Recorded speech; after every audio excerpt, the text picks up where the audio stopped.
So the topic today is befriending the body, and just like last time, I will start with my own, a little bit of my own personal story Mm-hmm.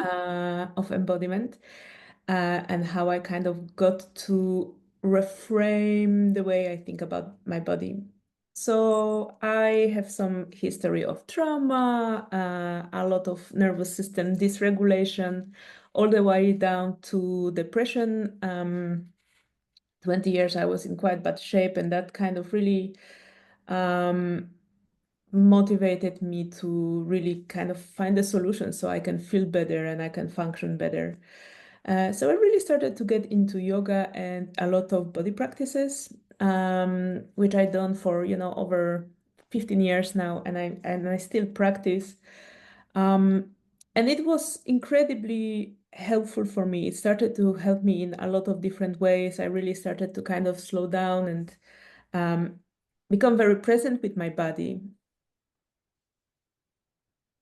But yet, I still eventually ended up overworking myself and burning myself out, which now looking back made me realize that I wasn't quite as embodied as I thought I were. And it wasn't until I did my training in ecosomatic therapy when things started to really click for me. Because a lot of what was said, it was very embodied course, and and we were exploring a lot of how we relate with our body, but also the environment when we are so used to kind of objectifying it. So we treat the body as an object, right? It's this kind of lump of meat, and the same we do with earth when it's just this kind of inanimate thing that we can use for our gains, right? For our productivity, etc., etc. And in this course, I started to realize that in fact, body is a living thing with its own intelligence, its own voice, its own desires, that of course are my own desires because we are the body. But in the course of that, I started to develop actually relationship and dialogue with my body. So it really started to shift actually how the whole notion of, for example, doing yoga where, or even breath work, when it's so regimented and we kind of really tell our body what to do, even though we can be very mindful about what to do, but it's not a dialogue. It's a kind of one way thing. And it's similar even with the exercise that we done right now, the tapping, where we tell the body, okay, body, please calm down now, right? It's a Mm-hmm. very top-down approach. But actually, when we start to recognize the body as this kind of intelligent, living and wise part of ourselves, we really start to kind of turn this bottom-up approach. So we start to respect the body as having its own voice and wisdom. And that Mm-hmm. wisdom of the body is really crucial for our well-being, I believe. So as I started to change this relationship with the body, a lot of things then started to shift for me when, it's not that I get everything perfect, but I really value my rest, for example, much more, all the Mm-hmm. way to actually considering whether my career that I'm doing so far is actually really right for me. So it's become a really a really life-changing experience for me because I really started to value things differently, based on what's in alignment with my body and myself. So we explored a little bit of how the body can talk to us. Um, and the body very much does that through sensations, the energetic quality of the body. So whether we're kind of up and excited or anxious, or whether we kind of relaxed or even heavy sometimes. It also has to do with our body posture, our emotions, and also our intuitions. So sensations can be really anything, and it's one of, I think, easiest thing to notice within our body. So that can be anything from tightness, hot or cold, itchiness, anything like that that arises in our body. It's kind of our body just whispering a little bit to us of, what it is that is happening right now. And then, of course, we have the kind of posture and energy. So I remember for the longest time, I used to be always like that, which I never realized, but I had this kind of coworker in my work, and she was always like that. And then I realized, oh gosh, I'm like that. And kind of paying attention to my own body kind of position and postures, am I curling up and I'm opening up? It also can be really good indicator to what is happening with our body, because eventually we want to understand, where we are with our body, what is it telling us. The same with our breath and kind of different rhythms, such as our blood circulating. So, for example, whenever we are aroused, when our nervous system is aroused, our breath speeds up, which again is a signal from our body as well to us that it is aroused. I used to give talks, and I remember being on the stage in front of all the people talking, but in the background, I was like, oh no, I'm talking so fast. I cannot. Of course, now I understand as my body telling me, hey, hold on, I need to stop. I'm anxious. So all those things are really worth paying attention to. Our emotions is also body-based language. So I have a whole talk, in fact, on YouTube about the language of emotions. But we often think that emotions are these kind of negative things that we don't want to feel, but actually they are our body's way of communicating. So, for example, anger often arises because our boundaries are being crossed. Same as anxiety is kind of the readiness, there is something I need to do, I need to be ready for it. Sadness quite often talk about things that we need to let go of, that are weighing us down. And then, of course, we have the joy, which somehow it's a compass for us to know that, what we are doing is working for us. And of course, it goes much more deeper. And as I said, I have the whole talk about it. But it's important to understand that our emotions are our body language. And then last but not least, we have intuition. They call the zone of the body the murky zone, murky like a murky puddle. Our head, it's kind of easy, well, not always easy, but we understand the thoughts. We are so familiar to operate within our thoughts. When we think about something logically, we can get it quite easy. But our body's language is much more unknown, murky, ununderstandable sometimes, and especially the intuition, right? We can have certain impulses and we don't even know what it is about, but we feel something, but still it's so easy to talk us ourselves out of it because it's not as concrete as a thought, so it's easy to dismiss it.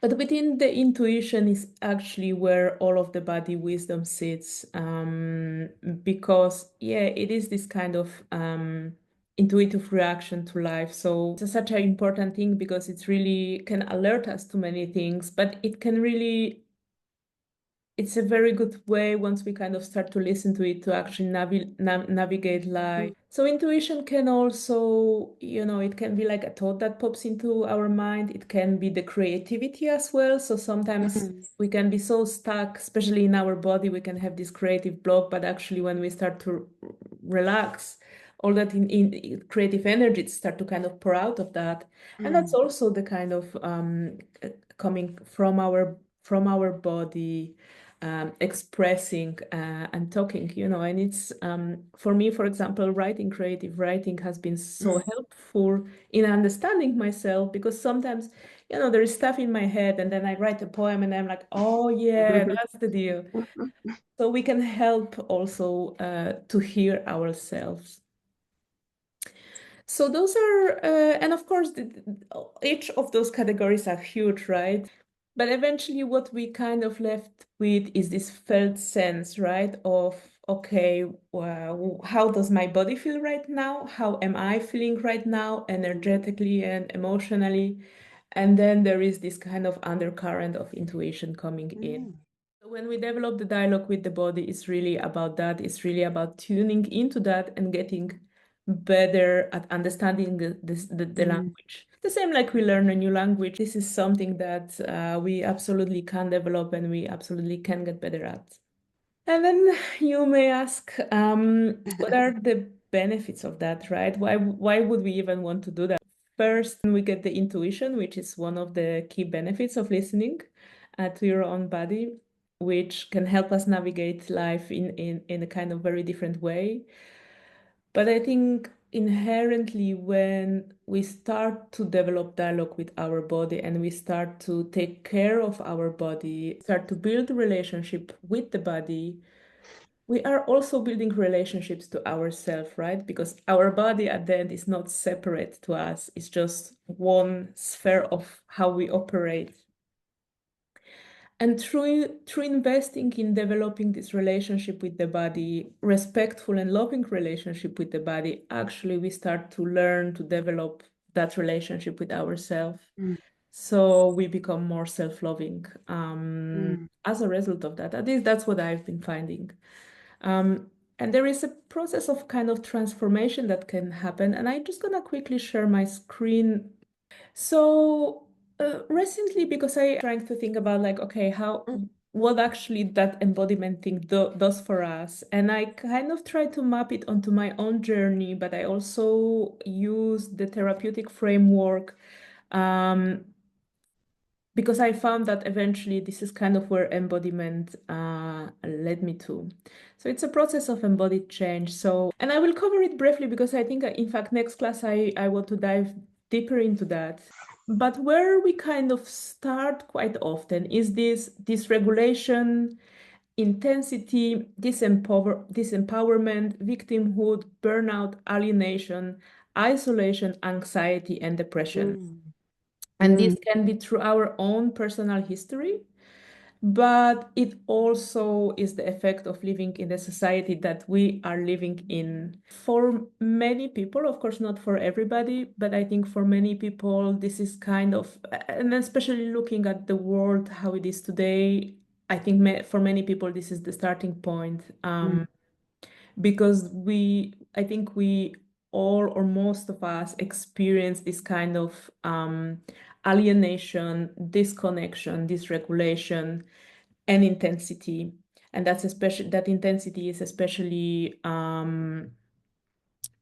present when we have trauma. And in fact, that's how we may know that we have trauma, that our life is just characterized by this intensity. So it can be, dramatic Mhm. relationships.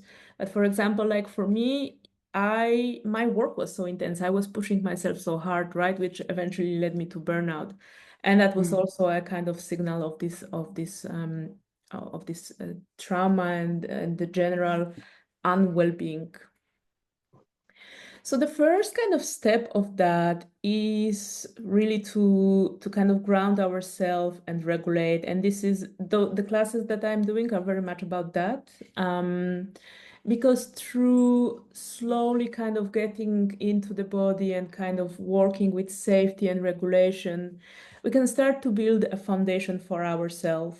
Because when we are kind of in this intensity and this regulation, it's actually quite hard for us to even do anything, right? We don't really have that much capacity to deal with anything deeper within ourselves.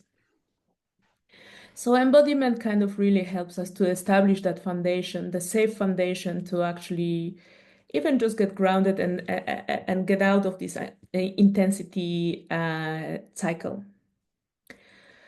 And once we have a little bit of that foundation, or in fact, hopefully a lot of it, we can then start to go a little bit deeper into, I don't like to say it issues, but I guess it's easier. And this is where we can start to release trauma and emotional blocks in a safe way, because we have this capacity to hold ourselves and to deal with things. Somatic practices are very helpful with that. There is a lot of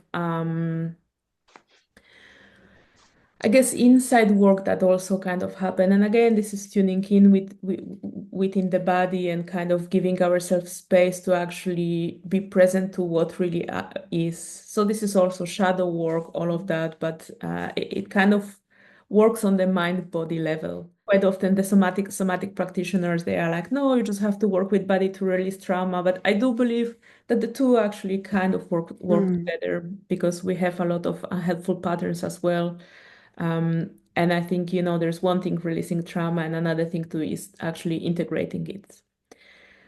Which kind of brings us to the phase three, which is rebuilding self-trust and boundaries. So this is kind of where my last 2 years have been. What I found, so I think about 2 years ago, I had this, there was many different kind of shifts and releases that I have, but I think like about 2 years, if I can place it ago, I feel like I released a lot of trauma and something really changed for me. And one day I wake up and I realize, like, what now?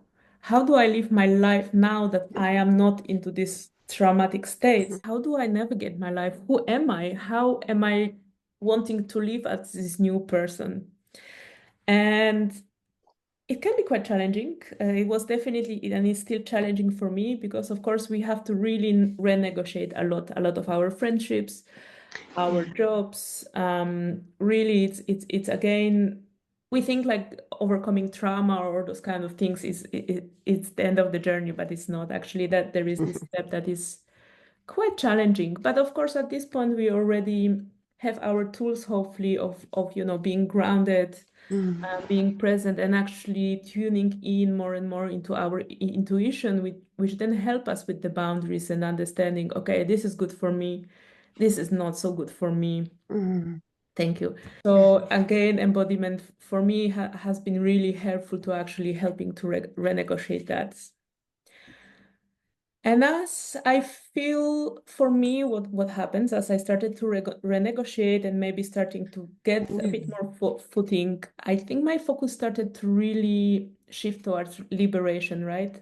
So Mm, first we have the healing and then comes the liberation.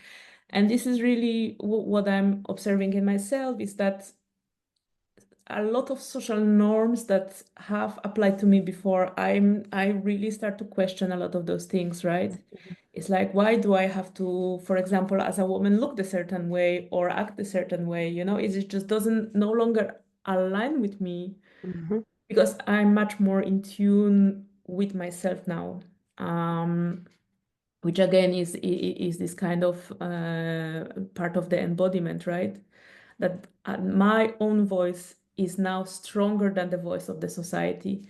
And it doesn't mean that I am a total absolute rebel, but I just start to question and release a lot of those things. mm, And it's also about releasing a lot of our kind of conditional thinking.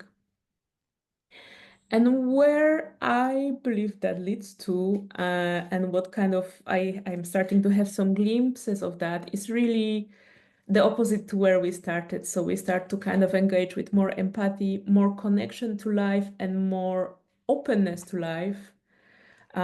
So for example, before I struggled with romantic relationships where, I was very guarded, and I feel mm, now actually I can start to open because I feel my boundaries much mhm, better, which means I feel somehow more protected in the way, and that allows me to open more in the ways that I couldn't mm, before. But it can be openness to many different things. And I think at this phase four of liberation, what start to also happen that and again, maybe this is my training in ecotherapy, where not only I started to question, how I approach my body, but also how I approach my whole environment. So I start to feel much more one with nature, and I start to mhm, recognize nature as well, this intelligence system as well, similarly like my body, because I think we are nature, right? Eventually we mhm, start to recognize that. So there is a lot of shifts happening for me, at least in that stage, where really I start to change my whole relationship to life and the world. And I think mm, that's then leads to this openness, this kind of connection, but also, collective and togetherness, right? Where we started from this isolation and this association, we actually become much more engaged with life. which of course is difficult because when you work on your compassion, it can be quite hard to engage with the world. But I think this is really the difference between spirituality, because of course there is a spiritual domain to that as well. And it's very different from the spirituality where, we meditate really to disassociate and, we're like so blissed out, but actually there is no connection to what's happening in the present moment. While what I'm finding is that through that almost radical engagement in the way, because it is staying present with the reality of life, actually that opens this kind of spiritual dimension as well, this kind of connection to life, but also freedom and kind of ease in a way, so that I'm starting to find more and more that I start to just flow with life in a much different way. So one of the things that is happening, I talked about it briefly, like in my previous career, when I was very driven and directed, and I was doing really well at that, but eventually I burned out. And now I am much more open just to see what life brings me. Of course, it's nice to have dreams, but I'm much more open to just kind of go where life is taking me, right? Trusting that I can navigate life in whatever comes. So I believe that's what kind of is happening kind of for me in this process, and it is kind of mirroring the therapeutic change. So when we think about therapeutic change, we move in this similar direction when we start with this victimhood and stuckness to kind of opening a little bit more and more and taking agency and empowerment in life. And I think the embodiment process from my own perspective, that's kind of where it leads me. So yeah, I hope that's help. I think it's helpful to have this framework, even just to understand where we are, but also having a little bit of roadmap of what's possible for us. One of my research projects when I started my PhD was to understand what are people's expectancy about well-being. And I learned that a lot of people, they couldn't visualize anything more than just not having the symptoms, right? But of course, life is so much more. There is the flourishing, expansion, there is contribution to society, right? But at the end, we all want to be part and belong. So there is so much more, not just having the symptoms. So I think it's helpful to have this roadmap because then we know what more is possible for us.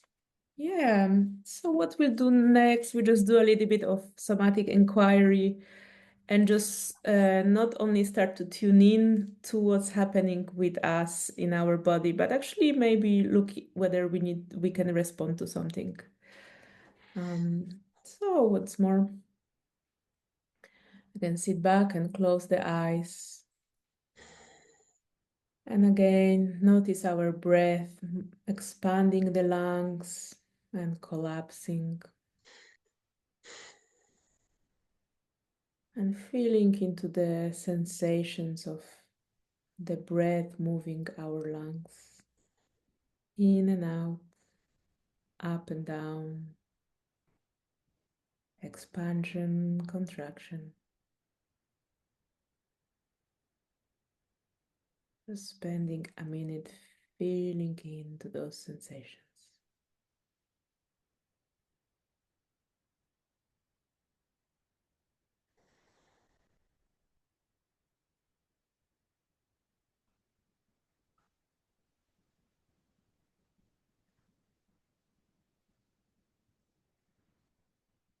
Mm.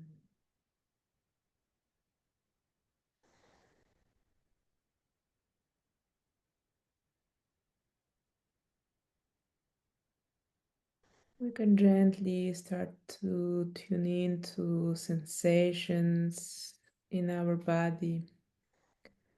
What's present?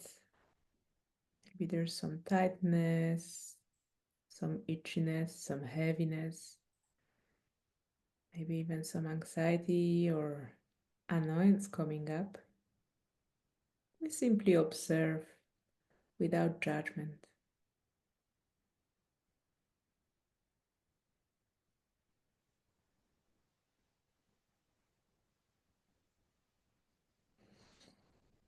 Hmm.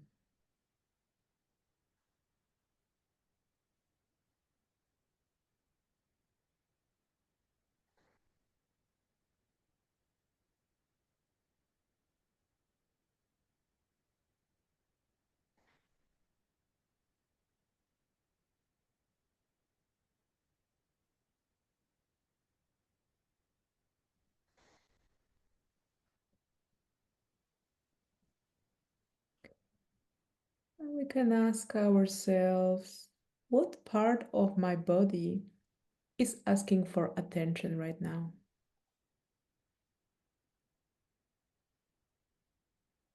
Hmm. We can gently start to respond to that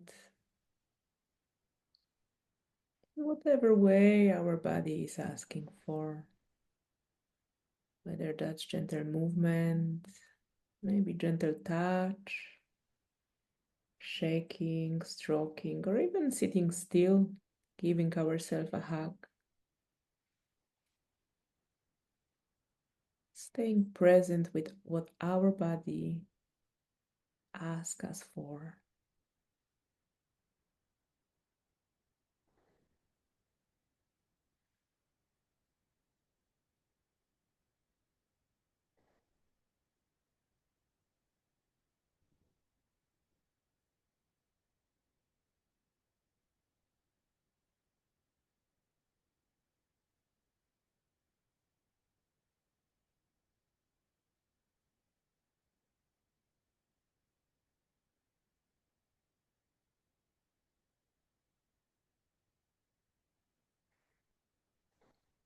Keeping in with the sensations,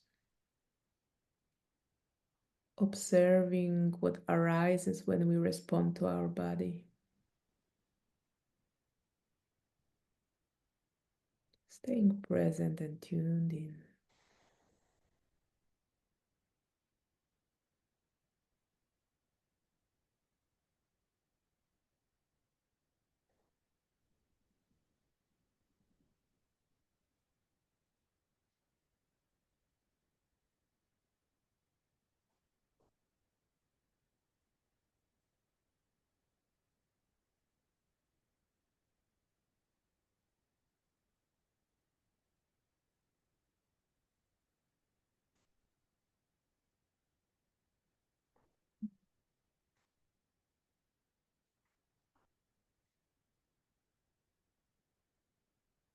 Just for 1 minute, we can check in again with ourselves. How am I in this present moment?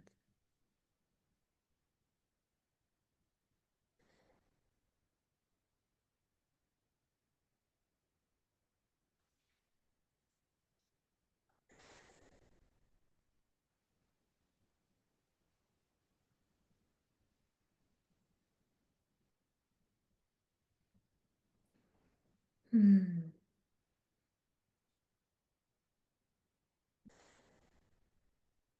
And in our own time, slowly and gently, we can open the eyes and take in the room. Slowly looking around, taking in the space.